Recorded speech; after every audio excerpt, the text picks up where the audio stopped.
Ser lo más rápido posible. Originalmente tenía 400 acetatos y ya lo reduje a 200, así que entonces les pido mucha paciencia para compartir con ustedes algunas perspectivas sobre el papel de la internacionalización en el desarrollo de las universidades mexicanas.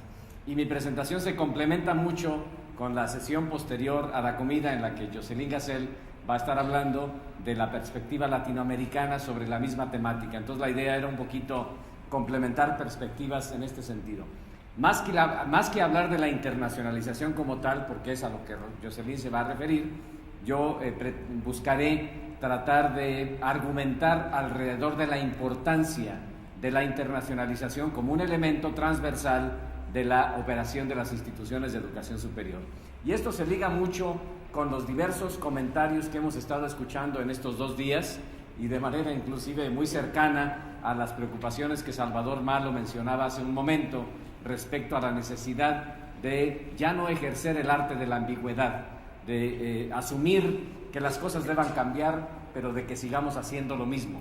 Yo creo que una de las grandes lecciones que se aprenden al analizar la internacionalización de la educación superior es que precisamente la internacionalización, más que ser algo más, es un medio adicional, un medio bastante poderoso para darle más sentido a la relevancia que la educación superior debe tener en un contexto que está cambiando rápidamente. Entonces, en ese sentido, son mis comentarios. Déjenme ver si aquí la tecnología nos ayuda. Tengo que estarle haciendo así cada ratito. Entonces, yo creo que me voy a parar si no tienen inconveniente, porque sé que algunos de ustedes ya han de tener ganas de estar diciendo que sí a lo que yo diga, no porque estén de acuerdo, sino porque probablemente se van a estar durmiendo. Bueno, el futuro y este análisis que justo hacemos es precisamente el tratar de reconocer que tal parece que el futuro nos ha alcanzado. A veces estamos tan inmersos en nuestras actividades cotidianas que tenemos pocas oportunidades como esta para reflexionar acerca no nada más de qué es lo que se espera, sino sobre todo qué es lo que tengo que hacer el día de hoy para minimizar estos riesgos de futuro y para tratar de definir, construir este futuro. Lo que sí es cierto es que el futuro tal parece que no solamente nos ha alcanzado, sino parece que el mundo ha cambiado. Cuando menos en el tramo de vida que a mí me ha tocado vivir, el mundo ha cambiado muchísimo. Y es inevitable pensar que el mundo va a cambiar mucho más rápido que lo que nosotros podamos imaginar. Yo recientemente, visitando la casa de mis padres en Ojuelos de Jalisco, encontré el mapa mundi que ellos tienen, donde yo aprendí la geografía del planeta. Y qué curioso, miren ustedes, luego un día estaba analizando esta fotografía y encuentro que hay países que no existían cuando yo era niño. Hay países que existían cuando yo era niño que ya no existen. En otras palabras, en mi tramo de vida, cuando menos la geografía del planeta ha cambiado radicalmente. Solamente la geografía del planeta, pero hay muchas cosas más. Y la educación superior ha cambiado, pero tiene que cambiar mucho más rápido. Y ahí es donde yo comparto con Salvador este sentido de urgencia que quisiera transmitir a ustedes, de que no se vale que sigamos haciendo más de lo mismo, que no se vale que sigamos con esta perspectiva inercial, que es necesario que nos atrevamos a innovar, a pensar fuera de lo convencional, a reconocer que hoy vivimos en una nueva realidad, en un mundo que está cada vez más interdependiente, en donde ya no podemos ver las cosas simplemente desde nuestra caja convencional, desde nuestra perspectiva institucional. Es un mundo tan interdependiente y además tan intercomunicado que es increíble. Yo me pongo a pensar nuevamente en esta perspectiva de tiempo. Cuando yo era niño, yo me enteraba de lo que pasaba en el mundo, no porque podía leer el periódico porque llegaba 3 días después, sino porque escuchaba todas las noches el noticiero Carta Blanca, que mi padre escuchaba en su radio ahí en la tienda La Mexicana, en Ojuelos, Jalisco. Curiosamente, no había electricidad, entonces se necesitaban unas enormes baterías, ahí la tiene todavía, por cierto, en casa, esta enorme batería, para poder escuchar y enterarme de lo que pasaba en el mundo. Hoy en día el mundo es completamente diferente. El mundo es crecientemente interdependiente, crecientemente intercomunicado, y obviamente que nosotros en las instituciones de educación superior tenemos que pensar seriamente cómo podemos reinventar el sistema de educación superior. Debemos entender esta nueva realidad con lentes diferentes. Y esto implica, entre otras cosas, que hoy hagamos ciertos escenarios. Y a veces probablemente podremos ser muy optimistas al momento de estar haciendo escenarios, o inclusive podríamos hacerle como Albert Einstein, que decía, ¿para qué se preocupan del futuro, hombre?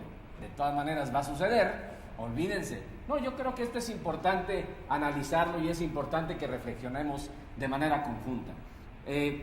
Cuando yo era adolescente, recuerdo que leía una revista de un gran rigor científico, que ustedes seguramente conocen, que se llamaba Selecciones del Reader's Digest. Y allí encontré una cosa que era una cita citable.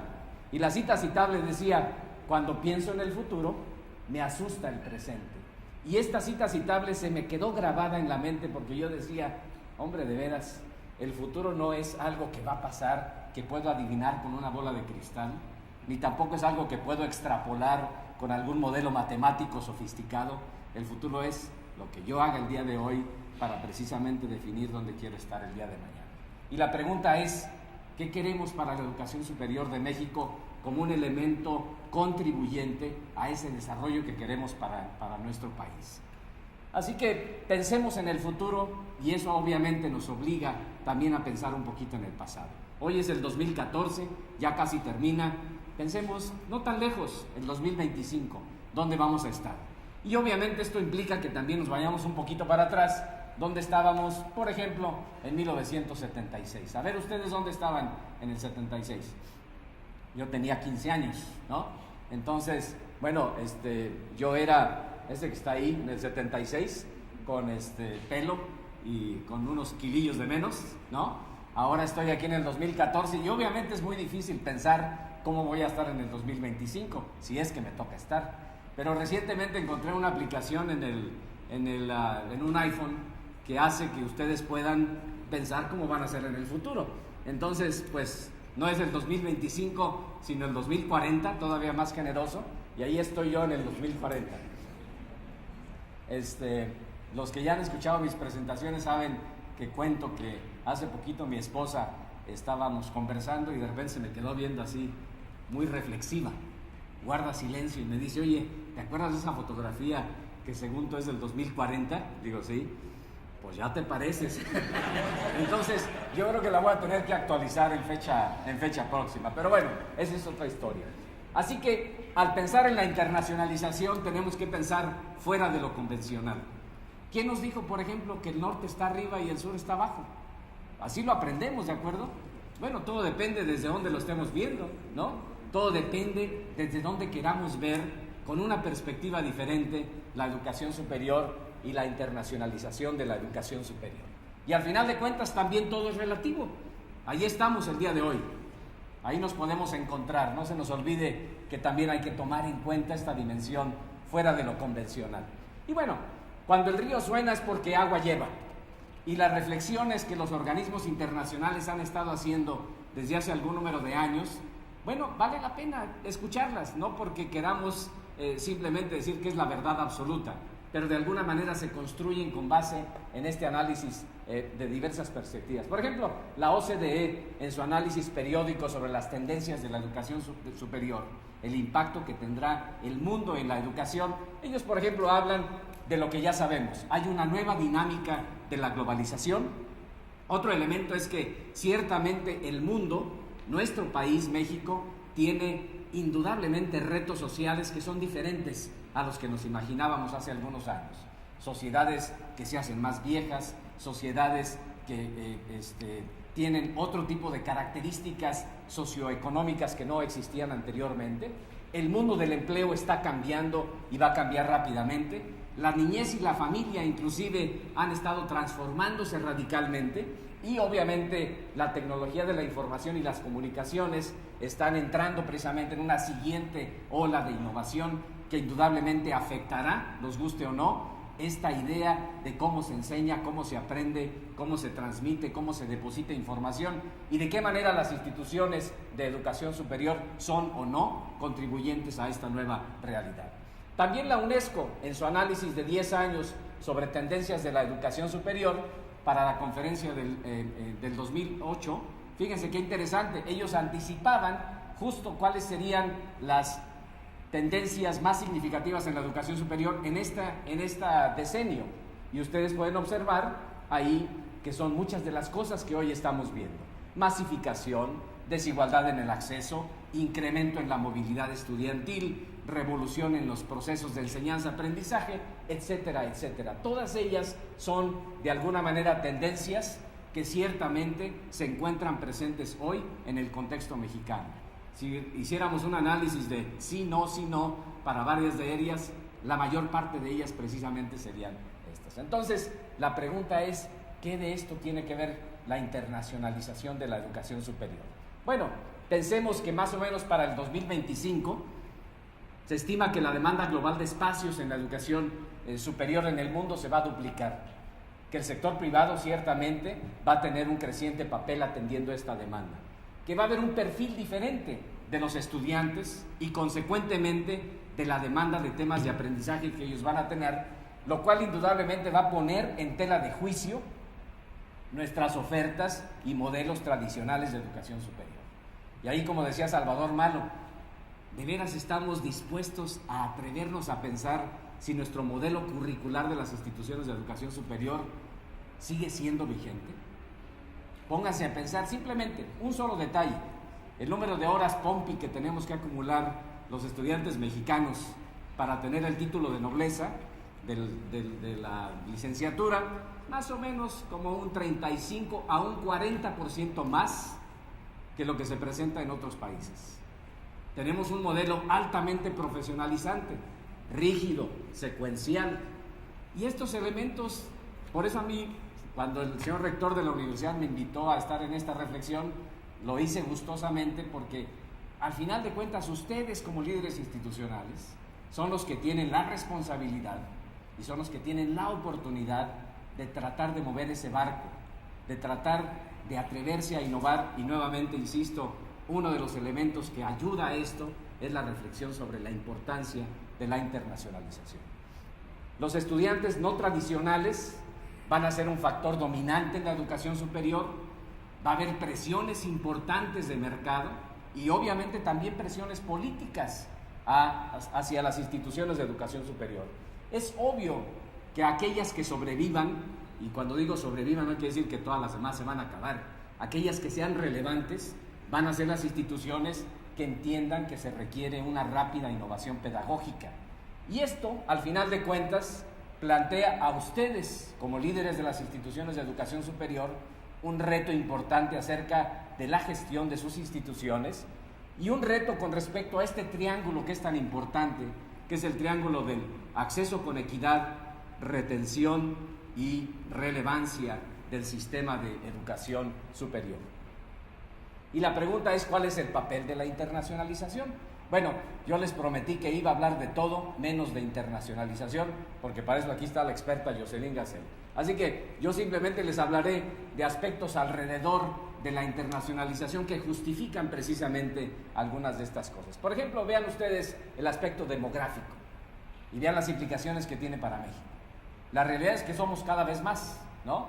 Ahí está la población del mundo en este periodo de años, del 1800 al 2050. El mundo va a crecer donde hay menos recursos. El mundo se va a hacer pequeño donde hay más recursos. Ya sucede el día de hoy. Hace poquito estaba en Italia y tomé esta fotografía que me gustó, me llamó mucho la atención, porque ustedes saben que en Italia hoy las ventas de pañales para ancianos son mayores que las ventas de pañales para niños. Y bueno, en México obviamente que pensamos todavía con la dimensión de que pues somos muchos y hay muchos jóvenes y ahorita hay que apurarnos de tantos jóvenes, y ciertamente así es, pero tenemos que pensar que esta ola demográfica que hoy tiene México es una ola que también poco a poquito se va a ir haciendo un poquito cada vez más pequeña. La población en el mundo también vive cada vez más en espacios urbanos. En el 1910 solamente el 10% de la población vivía en ciudades, la mitad del mundo vive hoy un poquito más en espacios urbanos, y para el 2050 casi el 80% de la gente va a vivir en ciudades. Y esto va a demandar, por supuesto, una dimensión diferente acerca de cómo brindar mejores condiciones de vida, de salud y, por supuesto, el papel de la educación. Así que yo quisiera que ustedes, como buenos educadores, me respondan. Vamos a hacer una prueba el día de hoy. Es un examen de geografía. ¿En qué parte del planeta están estos países? A ver, encuéntrenlos por favor. Bueno, ¿por qué les pregunto eso? Porque la verdad es que a veces, la mera verdad, ni siquiera sabemos muy bien dónde están, ¿verdad? Sabemos que Etiopía está ahí en África, pero no me diga exactamente dónde está, ni mucho menos qué idioma hablan, ni si son poquitos o son muchos, o si estudian mucho o poco, lo que sea. Bueno, ¿por qué pregunto esto? Porque curiosamente, fíjense, para el 2050, fuera de los usual suspects, el mundo va a crecer en esos países, van a ser los países más grandes del mundo. Y si estamos serios en la idea de formar con una perspectiva internacional a nuestros estudiantes, pues ellos tienen que entender que ese es el mundo en el que van a vivir. Ese es el mundo en donde van a tener que operar, actuar, ser exitosos, ser personas productivas y felices. Así que en México tenemos un significativo bono demográfico. Pero ese bono demográfico, como ya lo saben y ya lo han escuchado ustedes muchas veces, es el bono demográfico de un país que sigue siendo joven, pero en un mundo que se está haciendo cada vez más viejo. Y ese bono demográfico se está haciendo pequeñito. Bueno, en América del Norte ustedes ya lo saben, hay 3 países. ¿Cuál es el país más grande de América del Norte? ¿Quién dijo? Canadá, ¿verdad? Luego Estados Unidos y luego México. Cuando ustedes están en Canadá, se ponen a leer el periódico, invariablemente algún día van a encontrar a alguien que dice, Canadá es un país pequeño. Y a mí me llamaba mucho la atención la primera vez que yo le dije, pequeño, pues a ver cómo, no entendí bien la geografía del planeta, es el más grande. Bueno, ¿por qué? Porque la dimensión fundamental del tamaño de país está en función precisamente del capital humano. Vamos a verlo de manera comparativa. Vean ustedes el caso de Nunavut, que es el nuevo territorio de Canadá. Es una superficie equivalente a México. Imaginen ustedes que a todo México ustedes se lo llevan para allá. Y es una población equivalente al municipio de Ojuelos de Jalisco. Imagínense mi pueblo en lo que ahora es todo México. Ese es el tamaño de la dimensión del capital humano en una sociedad en la que ciertamente los recursos naturales son importantes, como lo aprendimos en los cursos de economía, pero en donde hoy en la sociedad del conocimiento el factor más importante es el factor humano. Pero el factor humano no sirve de gran cosa si no tiene una educación que sea pertinente para este mundo globalizado. Así que bueno, ahí están las cifras.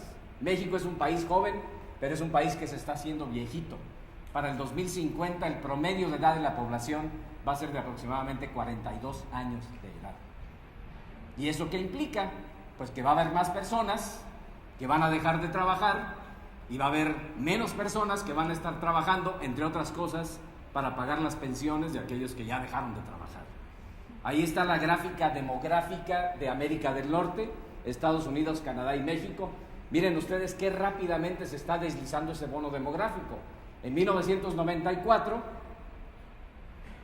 hace 20 años, esa era la gráfica. México era un país muy joven. Para el 2014 sigue siendo muy joven, comparado con Estados Unidos y Canadá. Para el 2034 ya los alcanzamos.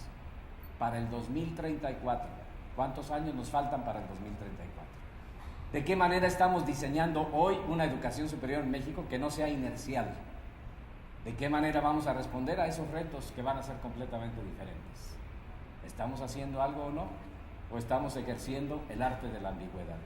Por eso a mí me gusta mucho esta expresión de cuando llevaba a mis hijos al pediatra en Tucson, donde decía, cuida bien a tus hijos, no se te olvide que van a decidir a qué asilo de ancianos vas a ir a dar.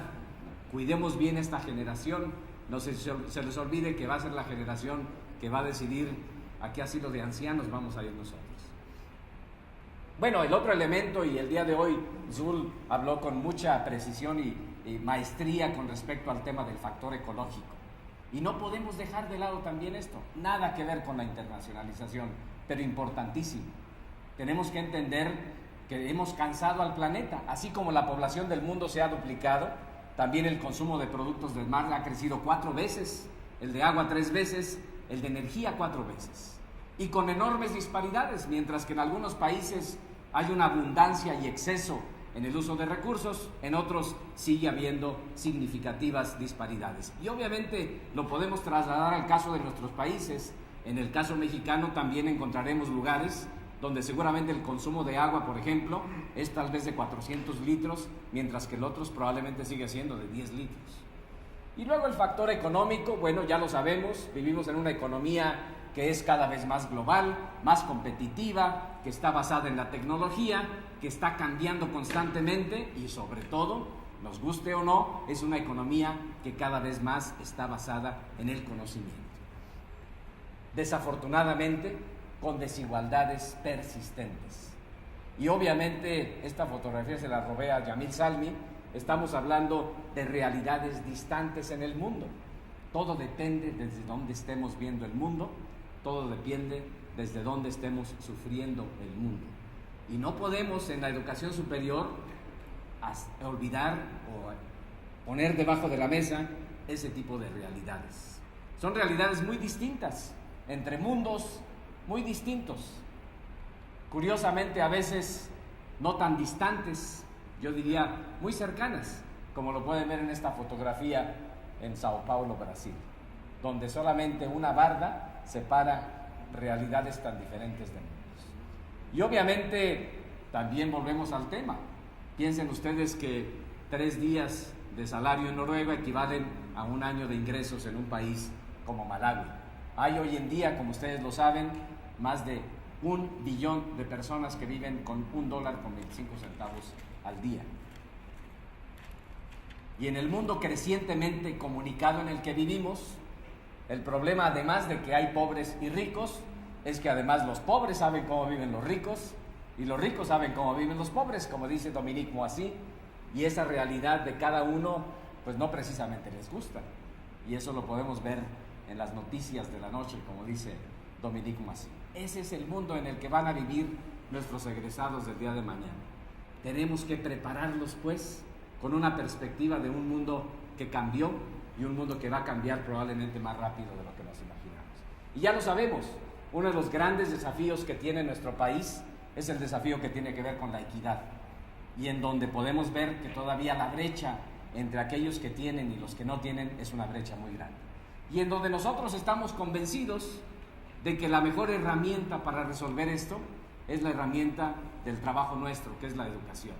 El gran reto no es nada más convencernos a nosotros mismos, sino convencer al resto de la sociedad acerca de la importancia que tiene que le apostemos a esto como el factor más importante de desarrollo del país. Así que yo les hablaré, para terminar, ya solamente me faltan 300 acetatos, acerca de algunos desafíos para la educación superior.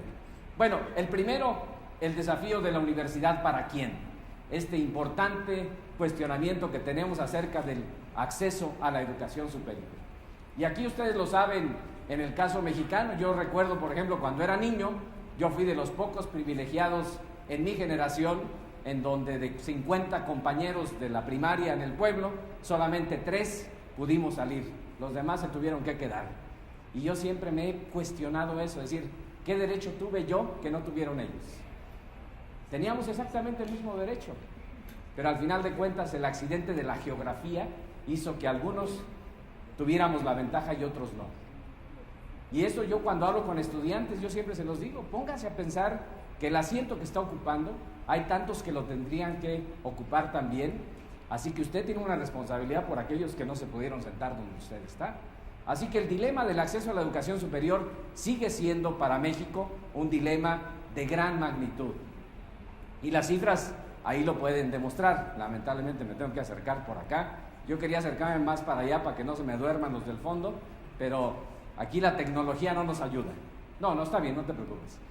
Sabemos que más personas que nunca en el mundo están realizando estudios superiores. En algunos países el crecimiento ha sido espectacular, pero hay países que se han quedado atrás. La realidad es que seguimos siendo muy poquitos los privilegiados. Y México ha hecho un enorme esfuerzo.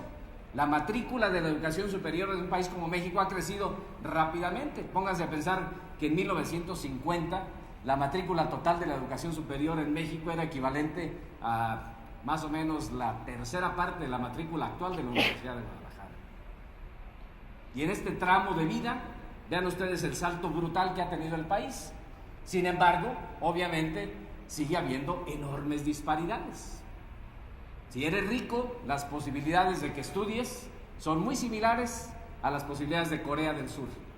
Si eres pobre, las posibilidades de que no estudies son muy similares a las de un país como Malawi. Y ese es uno de los grandes desafíos del país: acceso con equidad. La universidad para quién. Y obviamente siempre las comparaciones son odiosas. Vean ustedes, por ejemplo, el caso de México al final de la gráfica, en donde en el tramo generacional de personas que hoy tienen 55 a 64 años de edad, que es más o menos nuestra generación, bueno, yo soy más joven que ustedes, pero bueno, pues más o menos su generación, aproximadamente el 10% de las personas tuvieron estudios superiores. En la siguiente ronda, generación de personas de 25 a 34 años, salto importante, el doble. Pero váyanse ustedes al lado extremo izquierdo de la gráfica y vean el caso de Corea, que en aquellos años Corea era una economía menor que cualquier economía de América Latina, equivalente a la economía de Afganistán. Y hoy en día Corea tiene una matrícula de educación superior no de 10, sino de más del 60%, o diríamos, personas con estudios superiores en la generación de 25 a 34 años de edad, en donde de cada 10 personas, 7 tienen estudios superiores.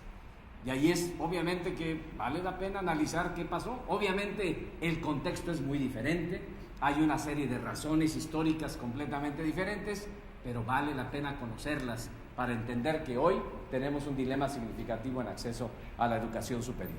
Segundo dilema, la universidad para quién, y es el dilema de la retención en la educación superior.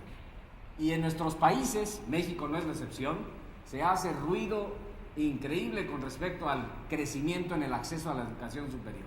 Qué bueno, pero poquitos le entran al tema del problema de la deserción en la educación superior, que muchas veces es más grave que el problema del acceso a la educación superior. Incluso a mí me da tristeza verlo, que en muchas universidades mexicanas, sobre todo universidades públicas, por las presiones presupuestales, la deserción escolar hasta se ve como una bendición. Es decir, pues ok, tengo que aceptar muchos porque me están presionando para que acepten muchos, aunque ya sé que a la mitad los voy a echar para afuera en cuanto pueda, porque no tengo recursos. Y eso lo vemos a veces hasta como una cosa buena. Y eso a mí me duele, me preocupa, porque siento que en países como México el tema de la retención en la educación superior es probablemente más agudo que el problema del acceso a la educación superior. Otro de los dilemas tiene que ver con la universidad para qué, que es el dilema de la contribución de nuestras instituciones al desarrollo de nuestros contextos locales, regionales y por supuesto el contexto del desarrollo nacional. Y ahí vale la pena hacerte esta pregunta constante, es decir, las instituciones de educación superior se saben localizadas en una región, aunque pocas veces se cuestionan cuál es la contribución que tienen al desarrollo de esa región y cuál es el papel de las instituciones, como bien lo presentaba el doctor Zul, como ciudadanos corporativos de sus respectivas comunidades, como ciudadanos corporativos, por supuesto, responsables. Y la mayoría de las veces, la verdad es que no sabemos. Y la pregunta es si al considerar al país en su conjunto, su competitividad, su futuro desarrollo, si tiene alguna importancia vincularle a esto este famoso asunto de la internacionalización de la educación superior. Y ya sabemos, insisto, la fórmula es más y mejor educación. Los estudios de muchos contextos lo demuestran. Educación implica más empleo, más ingresos individuales, más bienestar de la sociedad. En el Banco Mundial, por ejemplo, un estudio reciente habla justo de esto. La tasa promedio de retorno por año de estudio de una persona es de más o menos el 10%. Agrega un año de formación en tu vida y eso va a representar un ingreso adicional de vida de aproximadamente el 10%. Pero si vemos esta gráfica por niveles y por regiones, ahí ustedes pueden observar que la tasa de retorno en la educación superior es hoy en día la más alta en el continuo del sistema de educación en su conjunto. Y en el caso de América Latina es de aproximadamente el 17%. Pero curiosamente, además, en la medida que se ha masificado la educación superior en la región, como ustedes ya se imaginarán, las tasas de retorno en la educación superior empiezan a disminuir gradualmente. Esa es una realidad que hay que reconocer. Entre más profesionistas existan, en una economía que no crezca de la misma manera, por supuesto que también, diríamos, la distribución de lo que hay entre todos, por supuesto que se tiene que hacer ligeramente menor. Y bueno, ¿qué tipo de educación?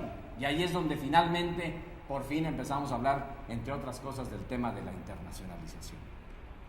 Una es el asunto del dilema de la calidad y la pertinencia de la educación superior. Y bueno, seamos muy honestos. En el caso de México, y yo se los digo como mexicano, todo esto se lo estoy diciendo como mexicano más que como que alguien que vino del Banco Mundial a decirnos qué hay que hacer. Eso debía haberlo precisado desde un principio. Entonces, en el caso mexicano, ciertamente ha habido importantes avances, lo sabemos. Los que ya estamos más viejones en este asunto, recordaremos muy bien que hace algunos años hablar, por ejemplo, del tema de la acreditación en México, o de la evaluación de los pares, o de las cosas del Ceneval, o eso, era completamente impensable. ¿Quién carambas va a venirme a decir de afuera que yo estoy bien o mal? Para eso está la autonomía institucional, ¿sí o no? Entonces, ciertamente ha habido importantes avances y eso lo tenemos que reconocer. Pero también tenemos que reconocer que en el momento en que se estableció esa barra, debimos de haber hecho algo para que esa barra se estuviera revisando constantemente. Porque de lo contrario, caemos en un ambiente de una complacencia sabrosa, diríamos yo. Entonces hay que reconocer que los esfuerzos han sido insuficientes. Por ejemplo, yo veo que en México sufrimos una enfermedad en la educación superior, que es la enfermedad de la acreditacionitis. No se crean, no estoy hablando de México, para nada, estoy hablando de otros países. Pero en otros países que he visto, pues esta idea de que la universidad acreditó un programa académico, se publica en un periódico y se hace toda una ceremonia y los organismos acreditadores van a la institución y ponen un diploma muy bonito en la rectoría y todo el mundo aplaude y todos estamos felices porque ya somos muy buenos, ¿verdad? Eso afortunadamente no pasa en México, eso pasa solamente en otros países, pero en otros países pasa la enfermedad de la acreditacionitis. Ojalá en México no se presente esta enfermedad. Y a veces no sabemos, la mera verdad, para qué es ese asunto de la acreditación. Es para tener esa foto que el rector de esa universidad, de ese país, se tomó. Yo afortunadamente aquí no hay ningún rector, lo cual me gusta, para que no vayan a regañar. Y luego, obviamente, esta pregunta de quiénes sí, quiénes no, son parte de ese club. Y finalmente, si la calidad a veces es un sinónimo de selectividad o es un sinónimo de mejor ofrecimiento. Otro elemento que nada tiene que ver con la educación superior y nada tiene que ver con la internacionalización es el hecho de que vivimos en un nuevo contexto tecnológico. Nuevamente veamos el pasado para entender dónde estamos y hacia dónde vamos. Se tardaron 74 años para que 50 millones de hogares en el mundo tuvieran un teléfono y solamente 4 para que tuvieran acceso al internet. Por ejemplo, en mi pueblo, cuando yo era niño había 42 teléfonos nada más. El de la casa era el teléfono 41. Y yo cuando hablo con los estudiantes y les pregunto, ¿y cómo creen que eran los teléfonos entonces? ¿Cómo se marcaban los teléfonos? Los estudiantes siempre me dicen, le daba vueltecita a un disquito. Digo, no, le dábamos cuerda al teléfono para que alguien nos contestara. Y en mi pueblo, por cierto, la que contestaba el teléfono era mi tía Consuelo. Y mi tía Consuelo, entre otras cosas, se sabía todos los chismes del pueblo, porque obviamente ella tenía que estar enlazando las conversaciones e inevitablemente yo creo que tenía que escucharlas, lo cual, bueno, era evidente, pero en fin, esa es otra historia. Cuando la gente sabía de los radios, mi padre cuenta la historia de que mi abuelo tuvo un radio en el pueblo, invitaba a los amigos a escuchar el radio y los amigos decían, ¿dónde está la magia? ¿Dónde está el señor que está hablando ahí en ese aparato, ¿no? Bueno, esto hoy se nos parece hasta medio ridículo, pero yo les puedo anticipar a ustedes que en unos años próximos, esta maravillosa tecnología que tenemos el día de hoy va a ser completamente motivo de risa, seguramente, de las siguientes generaciones. Así que, si queremos ver dónde vamos a estar en la tecnología y cómo va a impactar la educación superior, no nada más, sino la forma como vivimos, bueno, también a veces hay que irse un poquito hacia atrás para poder ver dónde estamos. Y bueno, aquí, imagínense ustedes en una audiencia de estudiantes, aquí yo veo algunas personas más jóvenes que el resto de nosotros, y seguramente si yo les pregunto qué es esto, me van a decir, pues sepa la bola, no sabemos qué es lo que es, ¿no? Por ejemplo, ahí ustedes pueden ver el primer mouse que hubo en el mundo, por cierto.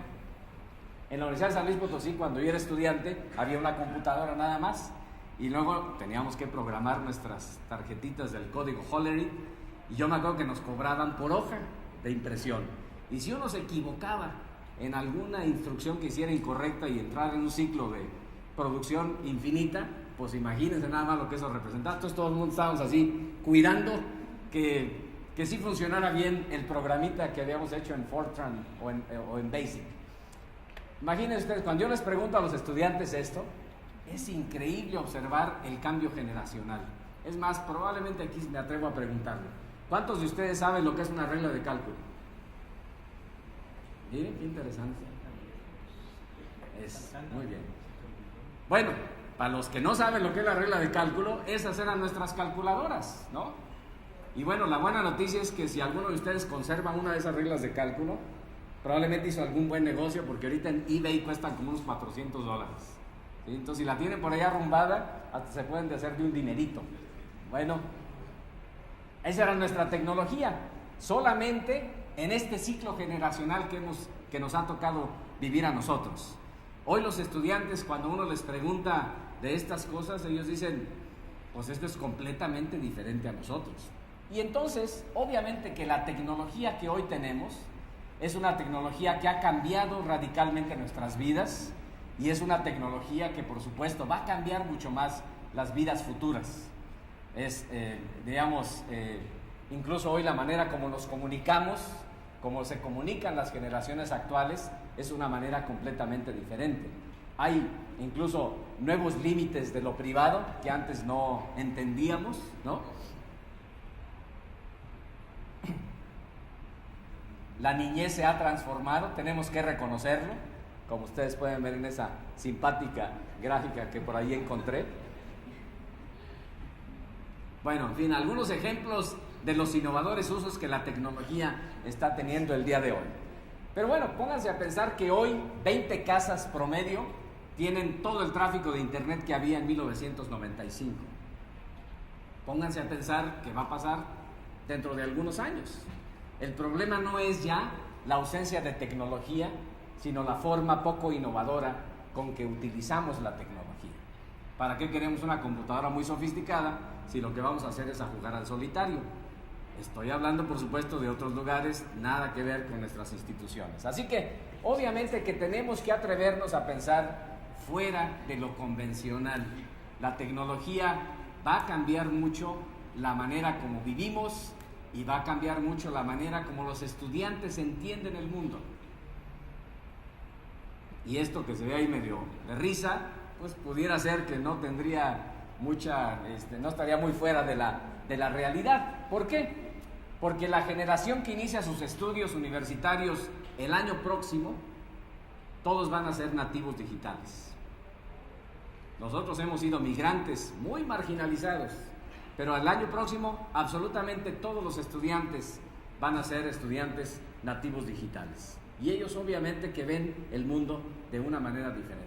Por primera vez se rompe este esquema tradicional de que el profesor es el que sabe y los alumnos no, de que el profesor es el experto y los estudiantes son los ignorantes. Por primera vez empezamos a ver que esto, por supuesto, que se empieza a cambiar. Los usuarios de internet en México, por ejemplo, ustedes lo saben, es básicamente la población joven. Y es impresionante. Yo hace días el rector de la Universidad de San Luis Potosí me invitó a dar una conferencia con estudiantes y yo recuerdo que les hice la pregunta: ¿cuántos de ustedes se enteran de las noticias por el periódico?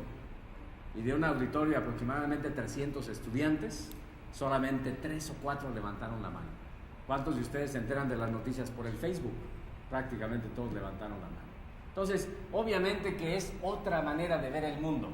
Y esto que pasa en mi casa, donde mis hijos saben más internet que yo, pasa en el salón de clases. Y obviamente, como dicen varios estudios, los estudiantes con justa razón dicen que nosotros como educadores no hemos sabido utilizar las herramientas de la tecnología para poderlos educar mejor, para poderles dar una educación que sea más interesante.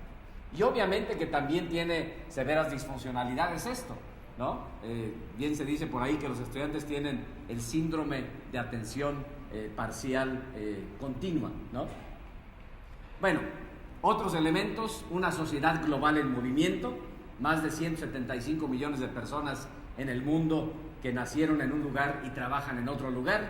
Y obviamente, si esto lo vemos en la educación superior, ahí está la cifra: un crecimiento en la movilidad de estudiantes cada vez mayor. Salvador Malo mencionó algunas cifras hace un rato, y bueno, todos los escenarios van hacia allá. Incluso los escenarios más pesimistas hablan de que la cifra de estudiantes que como parte de su formación van a tener una experiencia internacional es una cifra que va creciendo. Y en el caso mexicano hay muchísimo por hacer en ese sentido. Nuevamente les menciono la anécdota de cuando tengo la oportunidad de interactuar con estudiantes. Justo hace 2 días, en el Centro Universitario Los Lagos de la Universidad de Guadalajara, tuve una conferencia con estudiantes y les hice una pregunta a todos.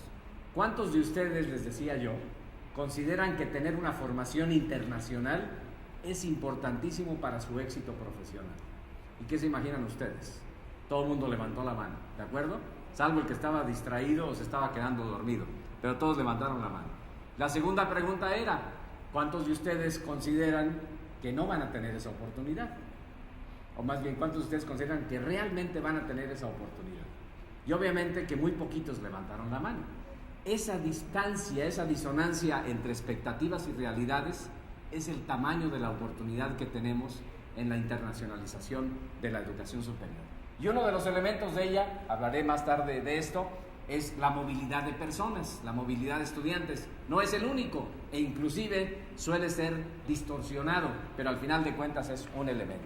Les decía que todos los escenarios de futuro indican que la movilidad de estudiantes va a seguir creciendo a nivel internacional. Bien lo decía Kipling: la mejor manera de entender otro país es olerlo. Así que esta idea de salirte de tu contexto para poder experimentar el mundo fuera de ello, obviamente que tiene enormes beneficios, y esto está ampliamente estudiado acerca de que uno, cuando tiene la oportunidad de exponerse al mundo, no nada más está aprendiendo del mundo, sino sobre todo está aprendiendo de su propio contexto local y de esta capacidad de comparar. Entonces, ¿cuánto sabemos sobre la movilidad de estudiantes desde y hacia México? La mera verdad es que muy poquito.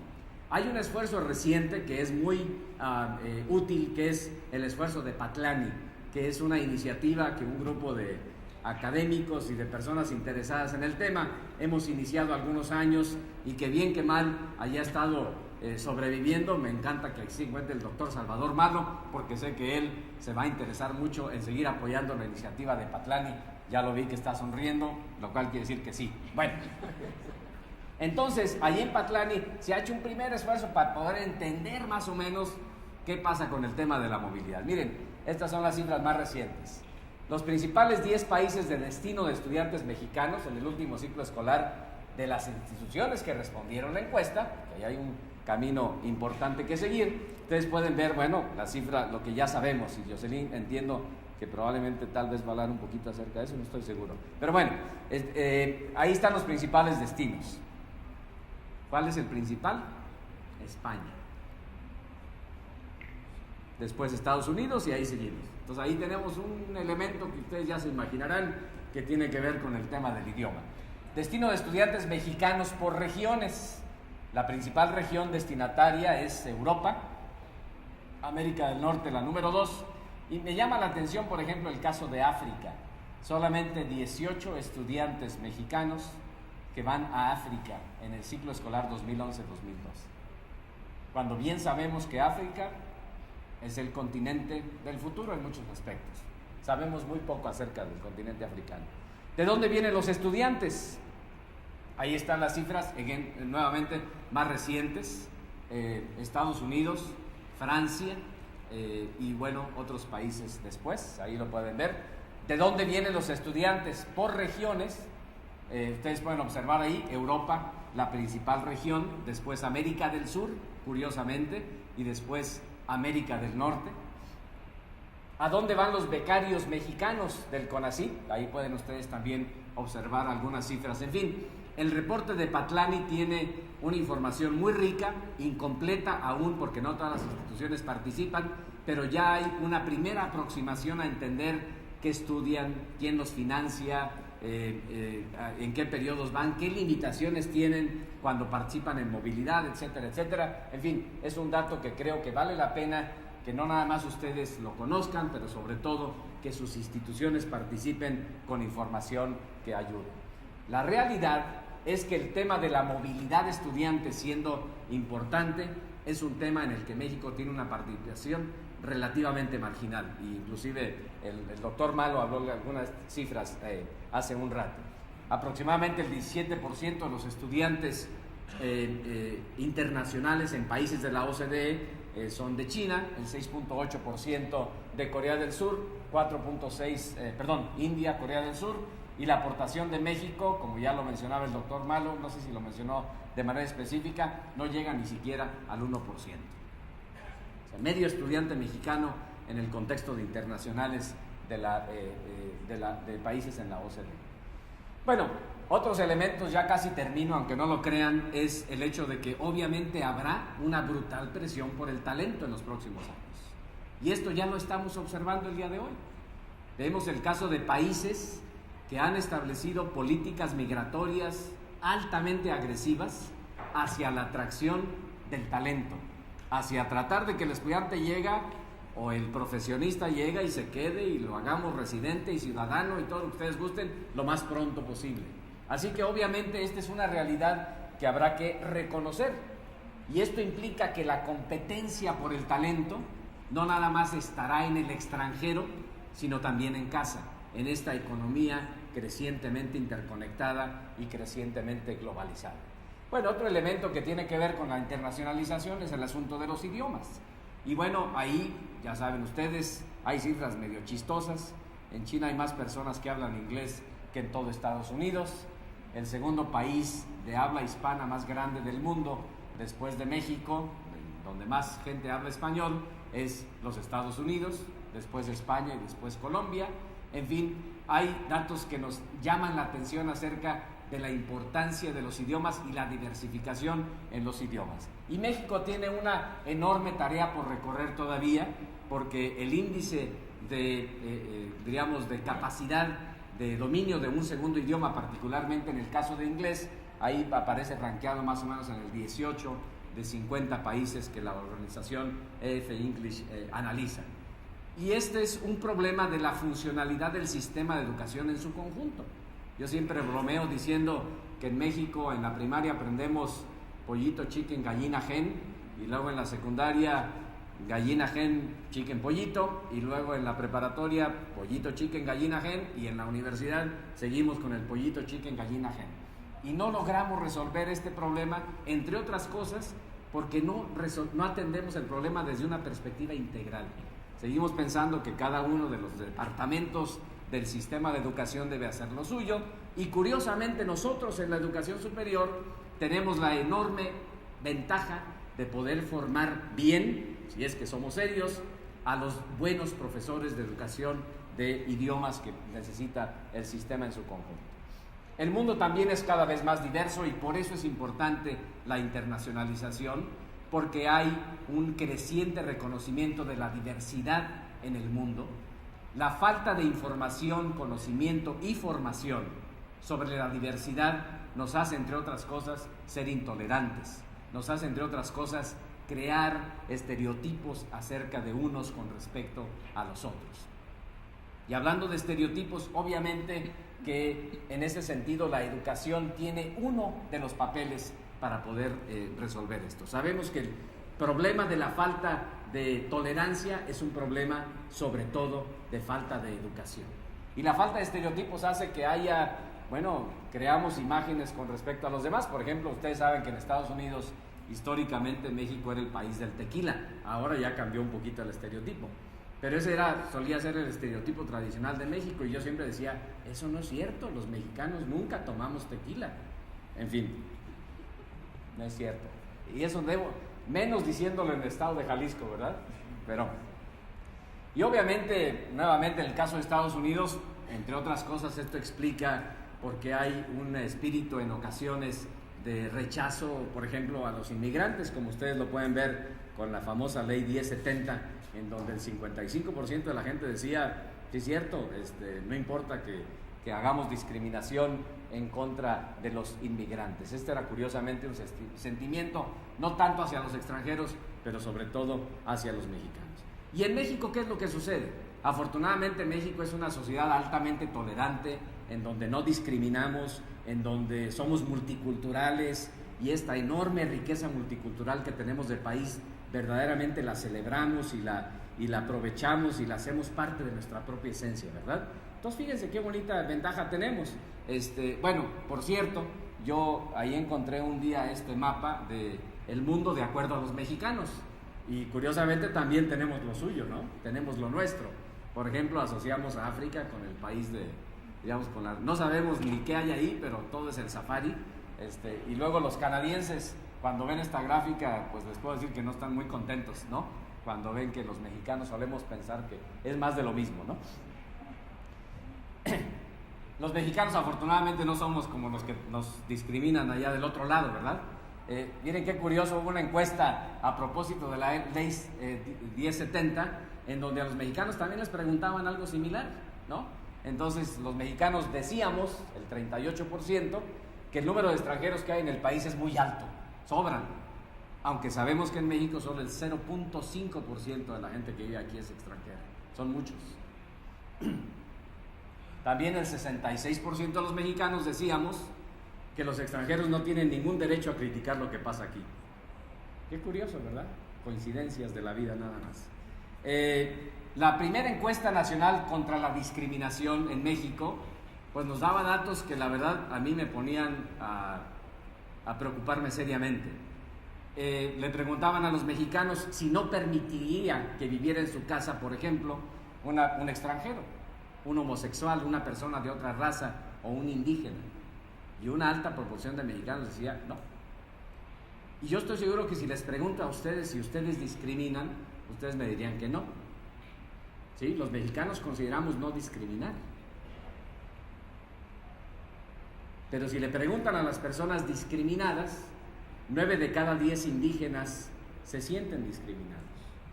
Así que tenemos ciertamente un severo problema en este sentido. Y ustedes me dirán, sí, pero este no es un problema. Ahora resulta que a la educación superior, aparte de todas las cosas que dicen que hay que hacer, ahora hay que agregarle todo este rollo de la discriminación y la tolerancia y la multiculturalidad y todas estas vainas que se le ocurren a Francisco Marmolejo. Bueno, fíjense qué interesante. Ciertamente la educación superior no es la responsable de atender esto, pero es el último espacio formal de educación que tiene un estudiante antes de convertirse en un ciudadano en la calle, de tener esta receptividad acerca de la importancia de la tolerancia y de la diversidad, etcétera. Inclusive ustedes lo pueden ver en esta gráfica, en donde la parte extrema derecha es la pequeña proporción de personas intolerantes con estudios de educación superior y la amplia proporción de personas intolerantes con solamente el nivel de la educación primaria.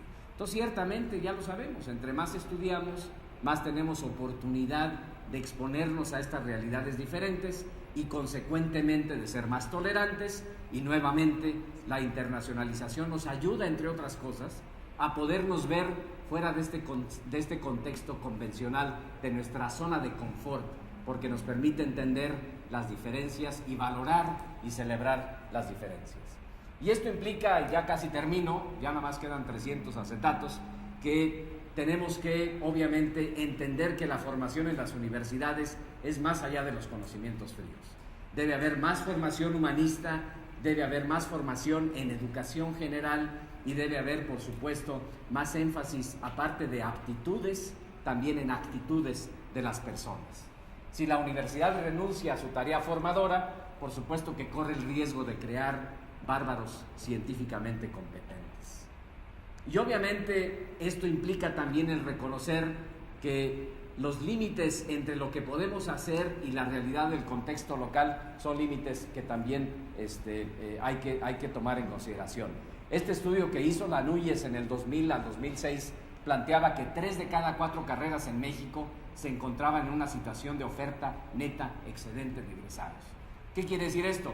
¿Ahora resulta que hay que cerrar las universidades? No, lo que tenemos que hacer es formar a los estudiantes con una perspectiva diferente, hacerlos que permitan que precisamente tengan esta perspectiva diferente. Yo creo que el profesional exitoso del futuro es aquel no que sepa muchas cosas necesariamente, no es aquel que necesariamente se convierta en un especialista, sino aquel que tenga capacidad de adaptarse, de ajustarse creativamente a condiciones del contexto que nadie le puede anticipar cómo va a ser. Y bueno, hay algunos ejemplos de esto. Ustedes pueden ver ahí algunos nombres de profesiones y puestos del futuro, que son profesiones y puestos del futuro en donde finalmente alguien se atreve a romper estas barreras disciplinarias que tenemos en nuestros sistemas de educación superior. Me llama mucho la atención, por ejemplo, esta del etnoepidemiólogo musicólogo. Yo dije, ¿what? Seguramente ahí fumaron alguna cosa diferente, pero no. Vean ustedes profesiones como la de morosólogo, por ejemplo. ¿Qué tiene que ver eso de un especialista en andar cobrando deudas? O ingeniería del ocio y de la recreación, etcétera, etcétera. Bueno, simplemente estoy presentándolo como caso del hecho de que no son profesiones del futuro, todas son profesiones del presente. Y en México se han hecho algunos esfuerzos. Ustedes pueden ver ahí los nombres de algunas carreras. Este es un reportaje del 2007, quiere decir que debe haber muchas cosas más ahora, de universidades que se han atrevido a tratar de dar un brinquito, a romper estas barreras disciplinarias y a tratar de ofrecer algo que sea más relevante con esta lógica de la necesidad de ajustarse a condiciones cambiantes del contexto. Un estudio reciente de la OCDE planteaba que 8 de cada 10 empleos en países desarrollados van a ser para trabajadores del conocimiento, para personas con estudios de educación superior, y que el 65% de las profesiones del futuro, la verdad es que aún no se han inventado. Y obviamente que nuestras instituciones a veces seguimos pensando que lo que hay que seguir es formando licenciados en administración de empresas y licenciados en... Bueno, ya no digo nada porque no estoy hablando, por supuesto, de México, como yo les decía, sino de otros países. Entonces, yo creo que sí podemos pensar que los egresados que requiera el contexto, primero, que sean muy buenos en aquello para lo que estudiaron, buenas habilidades técnicas, buenos conocimientos sólidos en esa área del conocimiento para la que se formaron. Pero vale la pena que pensemos en la necesidad, por ejemplo, de que sean egresados que tengan habilidad de trabajar en equipo, que tengan capacidad de adaptarse a cambiantes entornos multiculturales, y nuevamente aquí, por eso insisto en la importancia de la internacionalización, que tengan la capacidad de ver, entender, actuar y sentirse seguros en el contexto global, pero que tampoco hayan perdido su capacidad de ser ciudadanos responsables en su comunidad local, que dominen cuando menos un segundo idioma para que puedan pensar en otro idioma, que tengan la capacidad de utilizar adecuadamente las herramientas de la informática y las comunicaciones, y lo más importante, que mientras fueron estudiantes lograron despertar su capacidad y su curiosidad de seguir aprendiendo por el resto de sus vidas. Porque nadie les puede anticipar cuál va a ser ese escenario futuro. Lo que sí les puede anticipar es que va a ser un escenario que va a estar cambiando. Y aquellas personas que logren reinventarse son aquellas personas que logren tener éxito. Y esto no es algo nada nuevo. Yo creo que simplemente que se ha exacerbado en años recientes y más se va a exacerbar en años futuros. No es año nuevo, inclusive no es algo nuevo, yo inclusive se los puedo demostrar ahora mismo. Por favor, levanten la mano las personas que hoy se dedican a algo diferente a aquello para lo que estudiaron. Más de la mitad de ustedes hacen algo diferente a aquello para lo que estudiaron. ¿Qué fue lo que sucedió? Y sucedió por default, sucedió, como decimos en mi pueblo, por la necesidad de perseguir la chuleta, o simple y sencillamente fue por esta capacidad que todos ustedes tuvieron de saberse reinventar profesionalmente. ¿Por qué no hacemos más explícito en nuestros sistemas de educación superior que tendrán que aceptar que probablemente no se van a dedicar a aquello a lo que estudiaron, que tendrán que adaptarse a ese cambio? Bueno, termino, aunque no lo crean, con el dilema de la gestión de las instituciones de educación superior, porque ustedes es a lo que se dedican, a la gestión de sus instituciones de educación superior. Y entramos ahí en el tema de los cómo. Y obviamente que el escenario de las instituciones de educación superior es un escenario muy complejo. Quienes son líderes de las instituciones lo saben, porque tienen que estar enfrentándose a una gran cantidad de presiones por todos lados, en cuanto a fronteras de investigación, atención al público, el problema de que hay menos dinero, la necesidad de educar para la sustentabilidad, la presión de los rankings, etcétera, etcétera, etcétera. Sabemos que es un dilema nada sencillo. Y obviamente que también sabemos que es paradójico que las instituciones de educación superior, que en teoría son el mejor laboratorio social de cambio, también tienden a inhibir su propia capacidad de innovación. Son instituciones que tienen cierta resistencia al cambio, ¿no? Es lo que alguna vez le escuché al presidente Bill Clinton cuando hablaba con rectores de universidades en Estados Unidos, que les decía que que él sentía una enorme simpatía por el trabajo de los rectores de las universidades, decía, porque el trabajo de un rector de una universidad, decía él, es como el trabajo del presidente de Estados Unidos y también es como el trabajo del administrador de un cementerio. Dice, tienes miles de personas debajo de ti, pero nadie te hace caso. Entonces, probablemente ustedes como rectores a veces tienen ese problema, ese dilema de que tienen mucha gente debajo de ustedes, pero por más que quieren, pues no les van a hacer mucho caso, ¿sí? Los que critican a la educación superior dicen que las universidades no han cambiado mucho. Esta era la Universidad Italiana en 1350, donde por cierto hay una persona que se está durmiendo ahí, no sé si ya lo vieron. ¿Sí lo ven ahí o no? ¿Sí? Y bueno, los que critican la educación superior dicen que la universidad del presente es la misma, que no ha cambiado gran cosa, que probablemente han cambiado algunos aditamentos tecnológicos y los PowerPoint y la ropa de los profesores y de los estudiantes, pero seguimos pensando con esta idea de que la transmisión del conocimiento, la información, etcétera, etcétera, sigue siendo los mismos parámetros. Así que, pues vale la pena atreverse a vernos a nosotros mismos. Vale la pena reconocer que no podemos ya seguir ejerciendo el arte de la ambigüedad. En otras palabras, como lo dijo Salvador Malo hace rato, continuar haciendo las cosas como siempre, aunque esperando que se logren diferentes resultados.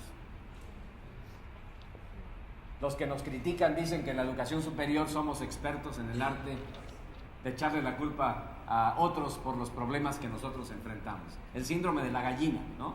Que las de arriba hacen y la avientan a los de abajo y ahí se la van llevando. Y de veras, cuando uno habla con las instituciones de educación superior, uno dice, ¿y dónde está el problema? No, los egresados de las escuelas preparatorias cada vez vienen más mal preparados. Yo no sé qué les está pasando ahí. Y van ustedes a la prepa y les dicen lo mismo, ¿no? Es que los egresados de la secundaria están horribles, ya no saben qué hacer. Entonces, en lugar de decir el problema es de los otros, francamente tenemos que entender que el problema es de todos y consecuentemente la solución también es de todos. Finalmente, ¿cuál es el papel de la internacionalización de la educación superior? Después de 40 minutos hablando de todo, menos de internacionalización de la educación superior. Bueno, yo creo que, francamente, no sé, pero lo que sí sé es que tenemos que buscar nuevos paradigmas. Tenemos que atrever a pensar que hay otras cosas que hacer. En el siglo XXI, ya lo decía Peter Drucker, habrá dos tipos de personas, los que piensan globalmente y los que por no hacerlo van a andar buscando chamba. Y bueno, el punto de partida es, aquí yo cito a Jocelyn Gassel, cuando habla de que la internacionalización integral es un compromiso confirmado mediante la acción para infundir perspectivas internacionales transversales en toda la operación de una institución de educación superior. ¿Qué no es la internacionalización? La internacionalización de la educación superior no es la firma de convenios. Es más, yo soy muy crítico, Jocelyn no lo es, pero yo sí. Yo soy muy crítico del tema de la firma de los convenios, incluso hasta bromeo diciendo que el grado de internacionalización de una universidad es inversamente proporcional al número de convenios que tiene firmados. Así que ni me digan cuántos convenios tienen firmados porque ya empezamos mal por ahí, ¿no? Tampoco la internacionalización es la movilidad de los estudiantes. Tampoco es una página web en inglés, grados académicos conjuntos, acreditaciones internacionales, rankings, cursos en otro idioma, MOOCs. Nada de eso es la internacionalización de la educación superior. Entonces van a decir, entonces, ¿qué es la internacionalización? ¿Qué sí es la internacionalización de la educación superior? Todas esas cosas y otras más, pero vistas en un contexto de la estrategia y de la contribución que puede hacer hacia la mejor función de la institución de educación superior. En otras palabras, la internacionalización no es la meta, la internacionalización es el medio, la herramienta para ayudar a que lo que la institución se supone que debe hacer lo haga de una manera más relevante para ese contexto que ya cambió. El American Council of Education hace algunos años escribió un textito sobre las 10 reglas para la internacionalización. Yo les comparto algunas de ellas. Una de ellas, requerimiento universal de segundo idioma. Ustedes van a decir, pues sí, no se puede, sí se puede, ya lo hacemos, no lo hacemos. En fin, simplemente estoy diciendo lo que estos colegas nos recomendan. Estímulo al entendimiento de cuando menos otra cultura. Incremento del entendimiento de sistemas globales, no nada más en la carrera de relaciones internacionales, sino en todos los programas académicos. Revisión del currículum para que refleje la necesidad del entendimiento internacional. Expansión de programas de estudio en el extranjero, ciertamente, y de oportunidades de intercambio para los estudiantes. No hay duda de que la movilidad es importante, pero no lo es todo. Énfasis en el desarrollo de profesores y en estímulos para que los profesores puedan desarrollar estas capacidades internacionales, porque al final de cuentas la internacionalización comienza con ellos. Sin ellos no se puede lograr. El examen de las necesidades organizacionales de la educación internacional, creación y participación en consorcios para la suma de voluntades, cooperación con instituciones de otros países, trabajo en escuelas y comunidades locales en los niveles previos de la educación. En fin, son solo algunas de los elementos muy precisos que la experiencia en la observación de otras instituciones muestra acerca de cómo instrumentar la internacionalización. Si nada más le damos el énfasis a los convenios o nada más le damos el énfasis al asunto de la movilidad de los estudiantes, pues ya sabemos que vamos a estar haciendo un flaco favor a la mayor parte de los estudiantes. Hoy en México, el porcentaje de estudiantes que participan en programas de movilidad debe andar seguramente entre el 1 y el 2% y probablemente hasta menos. ¿Y esto qué quiere decir? En pocas y resumidas cuentas, que si tenemos 100 estudiantes en nuestra universidad, estamos beneficiando a uno nada más. Y los 99 se quedaron, como dicen en mi pueblo, chiflando en la loma. Y tenemos una enorme y una poderosa herramienta para la internacionalización que sí afecta a todos y que se llama currículum. Y el currículum sí lo podemos alterar para darle una dimensión internacional que permita que todos reciban esta perspectiva en la medida en que esto sea relevante. Entonces, la internacionalización, obviamente tenemos que buscarla no desde una perspectiva convencional. Históricamente se ve la internacionalización de esta manera. Es una buena idea, sí, estoy de acuerdo, eso nadie lo va a negar, todo el mundo dice. Es cierto, es una buena fuente de prestigio y de venta, pero es algo poco práctico, es algo marginal. Hay muchas universidades donde dicen, pues a ver, ¿quién habla inglés? Pues perenganito, ok, ahora lo vamos a ser responsable de asuntos internacionales. Y también se suele ver como una prioridad para el mañana. ¿Por qué no pensar en la internacionalización como una necesidad crítica, como una herramienta para la relevancia de nuestra operación institucional? Es algo altamente práctico, es algo que tiene un impacto transversal, no marginal, y es una prioridad no para mañana, ni siquiera para el día de hoy, es una prioridad que probablemente debimos haber atendido el día de ayer. Y el momento ahí está. Miren, esto es parte de una presentación que hice hace algunos días ante la Asociación Mexicana para la Educación Internacional. Se ha dado en estos últimos años un fenómeno muy interesante de consolidación de estructuras de soporte para la internacionalización a nivel institucional.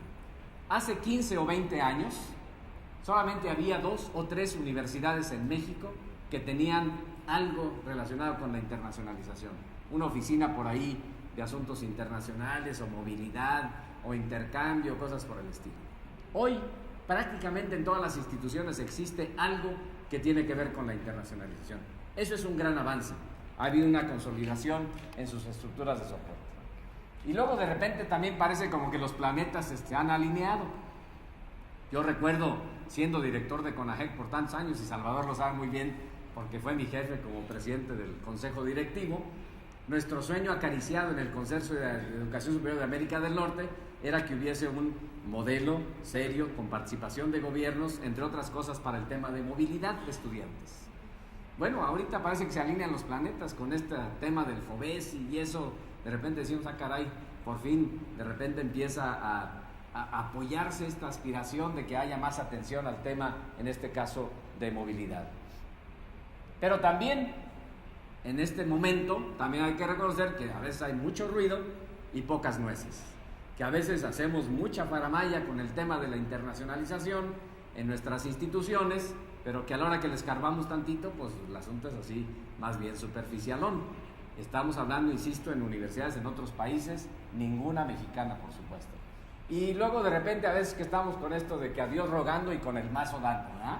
Haciendo una cosa por un lado, pero por la otra realmente no apoyando las cosas. Y finalmente debemos reconocer que sigue habiendo esfuerzos limitados y esfuerzos marginales con respecto al tema de la internacionalización. Así que podemos pensar en llegar a entender la internacionalización desde un papel más estratégico y de cómo capitalizamos esta coyuntura que hoy se vive en el contexto nacional. Cómo hacer que la internacionalización sea un recurso más efectivo para el logro de los fines sustantivos de la institución. En otras palabras, ¿cuál es la contribución que la internacionalización puede hacer a una mejor docencia, mejor investigación y mejor servicio a la comunidad? No insisto, no como fin, sino como medio para el fin, que es el mejor desempeño institucional. ¿Cómo hacer para que haya una mejor articulación de la idea de que la internacionalización contribuye al desarrollo regional, al desarrollo de nuestra comunidad? Y finalmente, cómo tener una cultura de resultados basada en la evidencia, porque siempre en las instituciones quedamos mucho en la anécdota, ¿no? Si es que Perenganito salió al extranjero y ya regresó y fíjate que ahora ya es director de una compañía, que no sé qué y que no sé cuánto. Y es mucho anecdótico, es poco de evidencia que demuestre que efectivamente la perspectiva internacional le da a los estudiantes una capacidad mejor de adaptación a este mundo que yo les decía. Y finalmente, para las instituciones de educación superior, esto implica ciertos elementos que hay que tomar en consideración. Se vale soñar con universidades, instituciones de educación superior que sean más flexibles, que se atrevan a flexibilizar su currículum, que sean más innovadoras, más emprendedoras, que tengan menos aversión al cambio, que colaboren más hacia adentro y hacia afuera, y por supuesto que ciertamente sean más internacionales, pero que no lo hagan en sacrificio de la necesidad de conectarse con las comunidades locales. Y obviamente de todo esto que les he platicado, pues hay excelentes ejemplos de entender que este es un problema complejo y que obviamente hay respuestas claras y simples, pero que casi siempre son respuestas que son incorrectas. Por supuesto que ante una realidad compleja hay que pensar en soluciones complejas. En una realidad sistémica hay que pensar en soluciones sistémicas. No podemos pensar en soluciones pequeñitas que obviamente no funcionan. Y no hay fórmulas mágicas. Lo que puede ser que funcione en una institución puede ser que no funcione en otra. Lo que puede ser que funcione en el contexto mexicano puede ser que no funcione en otros contextos. Y eso hay que entenderlo, un poquito lo que se reflexionaba esta mañana acerca de la solución a la mexicana. Esto es lo que justo hay que tratar de hacer. Pensar en cuál es la mejor manera de aterrizar conceptos como el de la internacionalización a la peculiaridad, diríamos, de las características del sistema de educación superior de México. ¿Y cuándo hay que hacer esto? Bueno, yo tengo un profundo sentido de urgencia. El futuro no se extrapola, el futuro no se adivina, el futuro se construye. Y si queremos un futuro para la educación superior de nuestro país que sea más relevante, que sea mejor, que realmente prepare bien a la siguiente generación de los que van a pagar nuestras pensiones, tenemos que pensar seriamente en entender que el crecimiento inercial no nos va a ayudar. Termino simplemente con unas cuantas citas. Albert Einstein en 1946, cuando decía que los imperios del futuro serían los imperios del conocimiento. Que los países exitosos serían aquellos que tuvieran capacidad de generar conocimiento y de proteger el conocimiento, de buscar a los jóvenes que tengan talento, que tengan capacidad y asegurarse que contribuyan al desarrollo de ese país. También Darwin lo dijo, no son los más fuertes los que sobreviven, ni siquiera los más inteligentes. Sobreviven los que se adaptan mejor a las cambiantes condiciones del entorno. Y hace algunos días estaba yo visitando la Universidad de Harvard y encontré ahí en la sección de sus archivos un poema escrito por Rubén Darío que no me dejaron fotografiar, pero sí me dejaron escribirlo. Y me encantó, porque habla justo de esto precisamente. El ayer es un sueño, el futuro es una visión incierta. Lo único vivencial es lo que puedes vivir. El ya, estos momentos, es lo que debemos vivir. Y eso es lo que tenemos que hacer hoy en la educación superior. Paul Valéry dijo, lo que nos desconcierta en nuestros tiempos es que el futuro ya no es lo que solía ser. Les agradezco muchísimo su paciencia y los felicito por esta reflexión que ustedes están teniendo en estos días.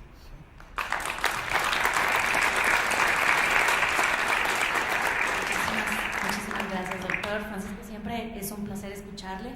Muchas preguntas, creo, y poco tiempo. Poco tiempo y muchas más dudas, ¿no? Tenemos tiempo para 2 preguntas nada más. Desafortunadamente el tiempo se nos está viniendo encima y creo que todos deben de tener mucha hambre.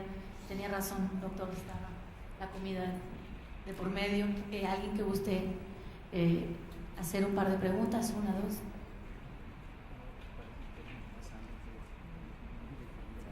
2. Doctora Yolanda.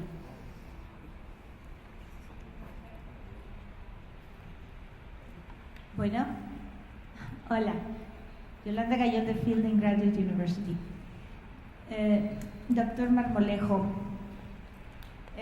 muchas gracias por esta presentación tan interesante, pero quería hacer una pregunta en relación con ese futuro, porque algunos autores dicen que actualmente las instituciones ya no son eficientes si no trabajan en red, y en esta reunión creo que en algunas ocasiones se ha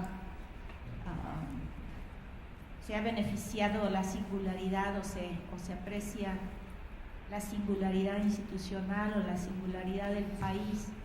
¿Qué opinión tiene usted de esa idea de que podemos ser más exitosos cuando trabajamos en red, que tenga unos intereses semejantes a las instituciones individuales? Yolanda, muchas gracias. Como dicen en mi pueblo, me diste en mi pata de palo, porque pues los últimos 18 años a lo que me dediqué fue a eso. Entonces soy un firme creyente acerca de la importancia de la colaboración, y la colaboración justo eso es lo que dice. O sea, no es cooperación. Cooperar quiere decir cooperar, es seguir haciendo lo mismo pero 2 personas. Colaborar quiere decir hacer algo nuevo entre todos. Esa es la enorme diferencia entre estos conceptos de cooperación y colaboración para mí. Entonces, por supuesto que eso es fundamental, y más en este contexto de limitados recursos y de enormes posibilidades de lo que cada quien puede atraer.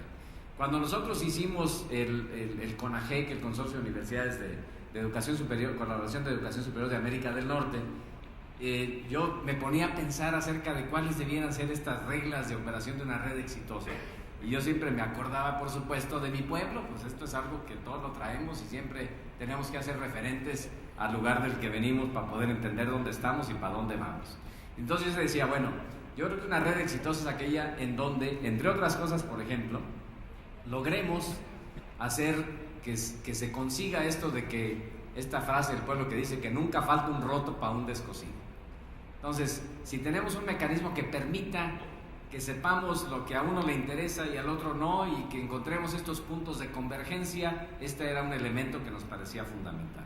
Y el segundo, que a mí me parecía que era también muy importante, es el reconocimiento de la pluralidad, en el entendido de que no hay mejor ni peor, simplemente hay diferente, y que entonces esta diferencia es la que hay que celebrar sin pretender imponer criterios de que lo que yo hago es mejor que lo tuyo y que si tú quieres colaborar conmigo te tienes que subir a mi nivel, si no, no te voy a hacer caso, ¿no? Entonces, estos elementos, diríamos, nunca falta un roto para un descosido, no hay mejor ni peor, sino solamente diferente. Y tercero, la construcción de la red sobre la base del entendimiento de las diferencias, pero sobre el reconocimiento de las concordancias, es lo que permite que una red sea muy exitosa.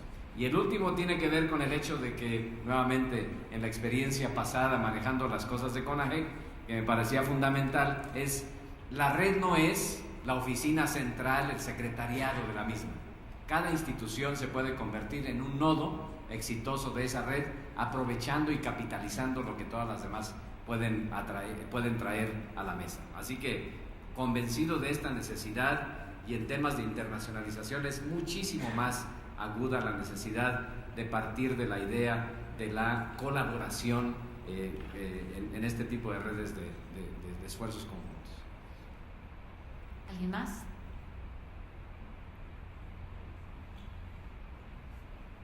Yo supongo que la otra pregunta que tienen acerca de qué va a ser el menú de la comida, ¿no? Bueno, mencionaste acerca de la importancia de la formación humanista para pues, el entendimiento pues en el caso de la internacionalización, que se adapte a entornos cambiantes de otras culturas, etc. A veces lo declaramos en las universidades que vamos a tener valores o formaciones humanistas, pero a veces se encargan a los mismos maestros y no estamos a veces preparados para dar esas formación a los estudiantes, ¿no? Entonces a veces a lo mejor resulta contraproducente. ¿Qué opinas de que debería haber especialistas o deberíamos tener algo en las universidades en ese sentido? No, yo soy un convencido de que todas las instituciones de educación superior, independientemente de su grado de especialización, deben incorporar estos elementos en la formación de las personas.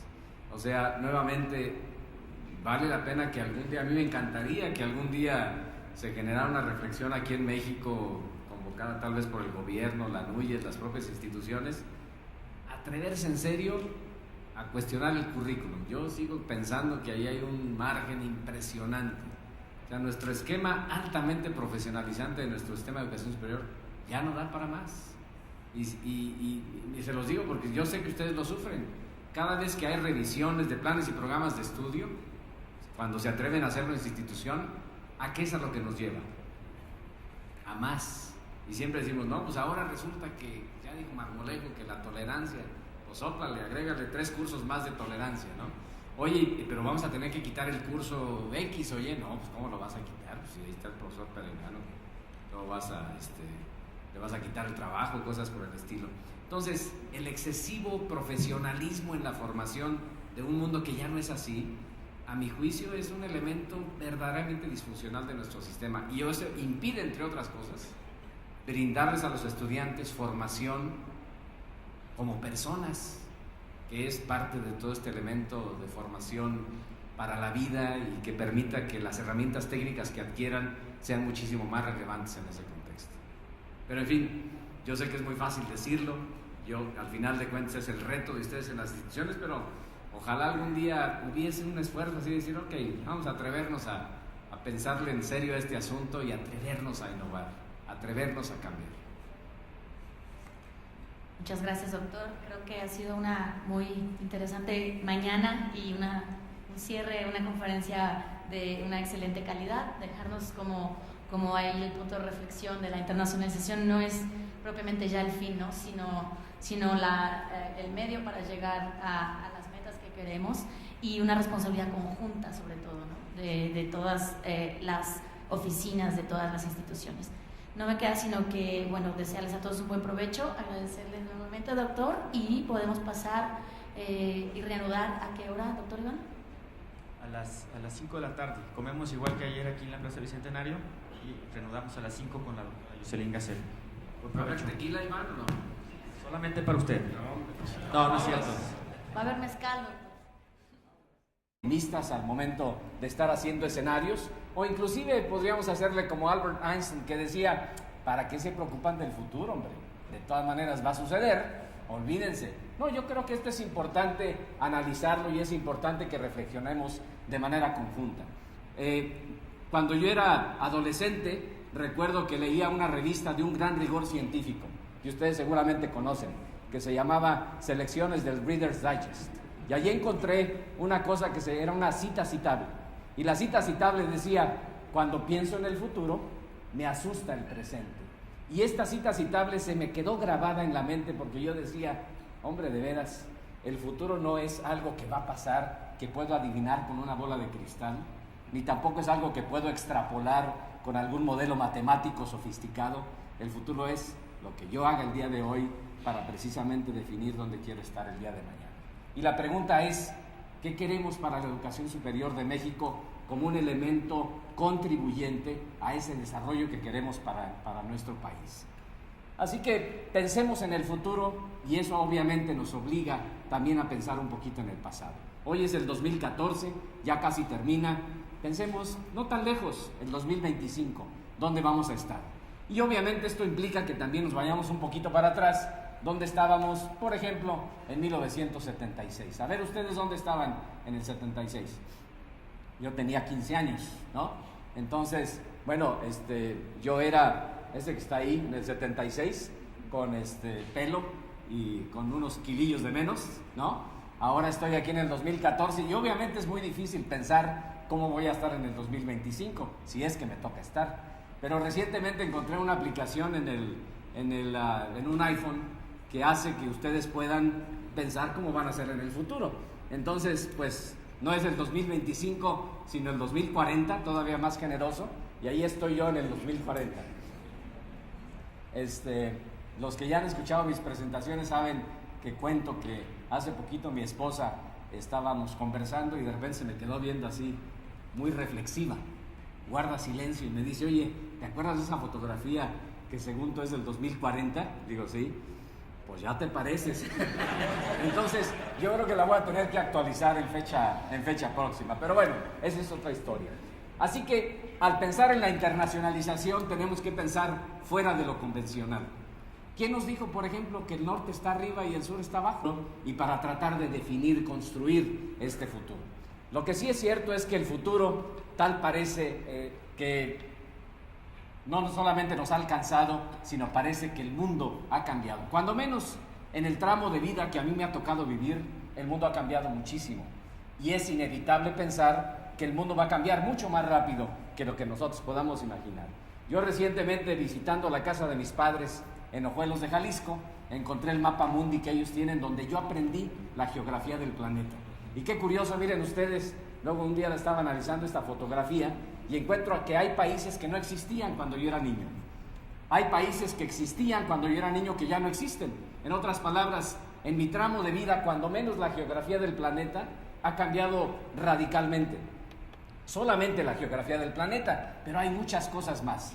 Y la educación superior ha cambiado, pero tiene que cambiar mucho más rápido. Y ahí es donde yo comparto con Salvador este sentido de urgencia que quisiera transmitir a ustedes, de que no se vale que sigamos haciendo más de lo mismo, que no se vale que sigamos con esta perspectiva inercial, que es necesario que nos atrevamos a innovar, a pensar fuera de lo convencional, a reconocer que hoy vivimos en una nueva realidad, en un mundo que está cada vez más interdependiente, en donde ya no podemos ver las cosas simplemente desde nuestra caja convencional, desde nuestra perspectiva institucional. Es un mundo tan interdependiente y además tan intercomunicado que es increíble. Yo me pongo a pensar nuevamente en esta perspectiva de tiempo. Cuando yo era niño, yo me enteraba de lo que pasaba en el mundo, no porque podía leer el periódico porque llegaba 3 días después, sino porque escuchaba todas las noches el noticiero Carta Blanca, que mi padre escuchaba en su radio ahí en la tienda La Mexicana, en Ojuelos, Jalisco. Curiosamente, no había electricidad, entonces se necesitaban unas enormes baterías, ahí la tiene todavía, por cierto, en casa, esta enorme batería, para poder escuchar y enterarme de lo que pasaba en el mundo. Hoy en día el mundo es completamente diferente. El mundo es crecientemente interdependiente, crecientemente intercomunicado, y obviamente que nosotros en las instituciones de educación superior tenemos que pensar seriamente cómo podemos reinventar el sistema de educación superior. Debemos entender esta nueva realidad con lentes diferentes. Y esto implica, entre otras cosas, que hoy hagamos ciertos escenarios y a veces probablemente podremos ser muy optimistas.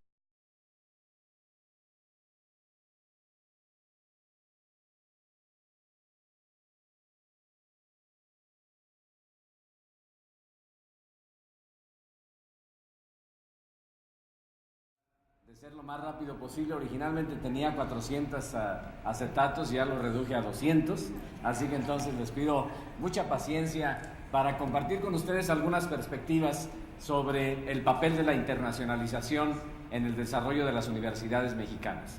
Y mi presentación se complementa mucho con la sesión posterior a la comida en la que Jocelyn Gácel va a estar hablando de la perspectiva latinoamericana sobre la misma temática. Entonces la idea era un poquito complementar perspectivas en este sentido.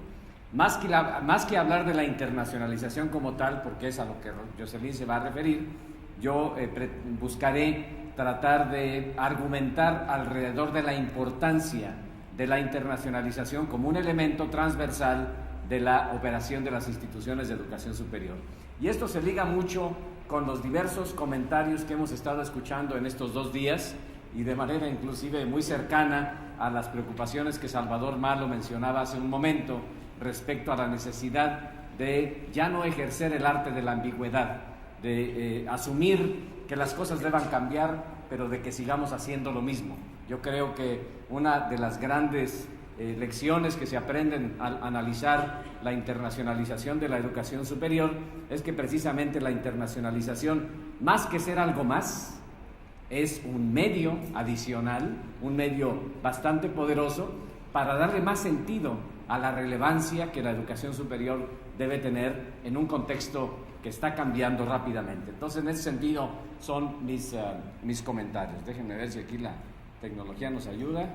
Tengo que estarle haciendo así cada ratito. Entonces, yo creo que me voy a parar si no tienen inconveniente, porque sé que algunos de ustedes ya han de tener ganas de estar diciendo que sí a lo que yo diga, no porque estén de acuerdo, sino porque probablemente se van a estar durmiendo.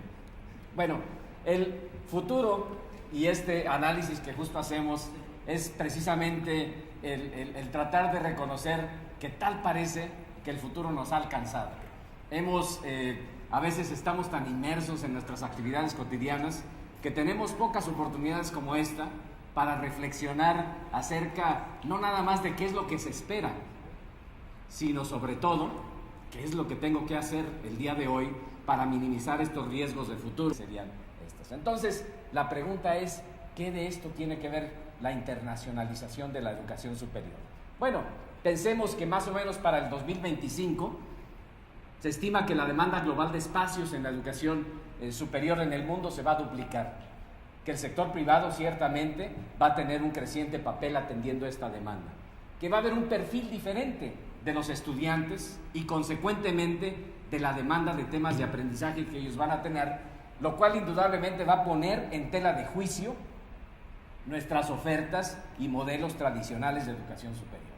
Y ahí, como decía Salvador Malo, ¿de veras estamos dispuestos a atrevernos a pensar si nuestro modelo curricular de las instituciones de educación superior sigue siendo vigente?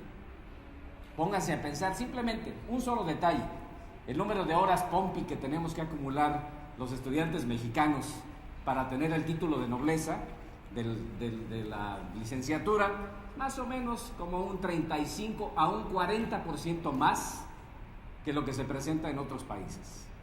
Tenemos un modelo altamente profesionalizante, rígido, secuencial, y estos elementos, por eso a mí, cuando el señor rector de la universidad me invitó a estar en esta reflexión, lo hice gustosamente, porque al final de cuentas ustedes como líderes institucionales son los que tienen la responsabilidad y son los que tienen la oportunidad de tratar de mover ese barco, de tratar de atreverse a innovar. Y nuevamente insisto, uno de los elementos que ayuda a esto es la reflexión sobre la importancia de la internacionalización.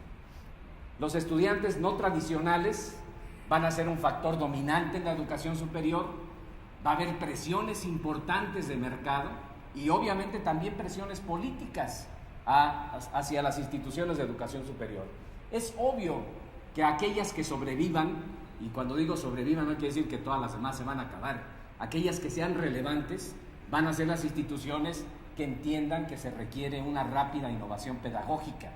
Y esto, al final de cuentas, plantea a ustedes, como líderes de las instituciones de educación superior, un reto importante acerca de la gestión de sus instituciones y un reto con respecto a este triángulo que es tan importante, que es el triángulo del acceso con equidad, retención y relevancia del sistema de educación superior. Y la pregunta es, ¿cuál es el papel de la internacionalización? Bueno, yo les prometo, así lo aprendemos, ¿de acuerdo? Bueno, todo depende desde dónde lo estemos viendo, ¿no? Todo depende desde dónde queramos ver con una perspectiva diferente la educación superior y la internacionalización de la educación superior. Y al final de cuentas también todo es relativo. Ahí estamos el día de hoy. Ahí nos podemos encontrar. No se nos olvide que también hay que tomar en cuenta esta dimensión fuera de lo convencional. Y bueno, cuando el río suena es porque agua lleva.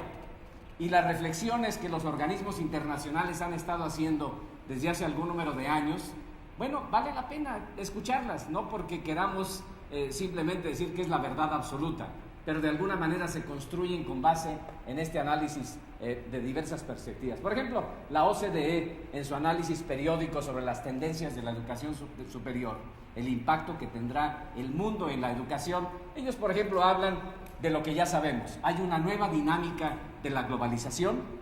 Otro elemento es que ciertamente el mundo, nuestro país, México, tiene indudablemente retos sociales que son diferentes a los que nos imaginábamos hace algunos años.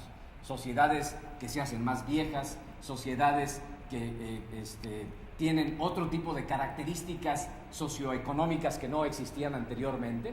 El mundo del empleo está cambiando y va a cambiar rápidamente. La niñez y la familia inclusive han estado transformándose radicalmente y obviamente la tecnología de la información y las comunicaciones están entrando precisamente en una siguiente ola de innovación que indudablemente afectará, nos guste o no, esta idea de cómo se enseña, cómo se aprende, cómo se transmite, cómo se deposita información y de qué manera las instituciones de educación superior son o no contribuyentes a esta nueva realidad.